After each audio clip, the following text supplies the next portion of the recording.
সরকারি কর্ম কমিশনের মাধ্যমে ৫,৪৯৩ জন চিকিৎসক নিয়োগ দেবে সরকার। গ্রাম থেকে শহর পর্যায়ে চিকিৎসা সেবায় কাজ করে থাকবেন এই চিকিৎসকরা।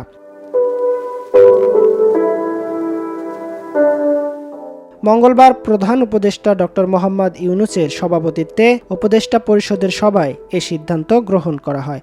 সভা শেষে ফরেন সার্ভিস একাডেমিতে আয়োজিত এক প্রেস ব্রিফিংয়ে পরিবেশ, বন ও জলবায়ু পরিবর্তন এবং পানি সম্পদ মন্ত্রণালয়ের উপদেষ্টা সৈয়দা রিজওয়ানা হাসান এ সিদ্ধান্তের কথা জানান। তিনি বলেন, এর আগে ৩,৪৯৩ জন চিকিৎসক নিয়োগ দেওয়ার সিদ্ধান্ত নেওয়া হয়। চলমান নিয়োগের সাথে আরও ২,০০০ চিকিৎসক নিয়োগ দেওয়ার সিদ্ধান্ত নিয়েছে সরকার।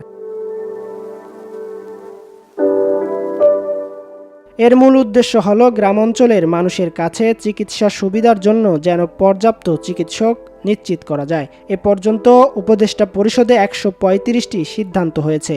এর মধ্যে ৯২টি সিদ্ধান্ত বাস্তবায়িত হয়েছে বলে জানান সৈয়দা রিজওয়ানা হাসান। বৈঠকে ২ প্রতিষ্ঠানের নাম পরিবর্তনের সিদ্ধান্ত হয় বলেও জানান তিনি। এগুলো হলো বঙ্গবন্ধু বিজ্ঞান ও প্রযুক্তি ফেলোশিপ ট্রাস্ট আইন অধ্যাদেশ এবং বঙ্গবন্ধু শেখ মুজিবুর রহমান নব থিয়েটার আইন অধ্যাদেশ।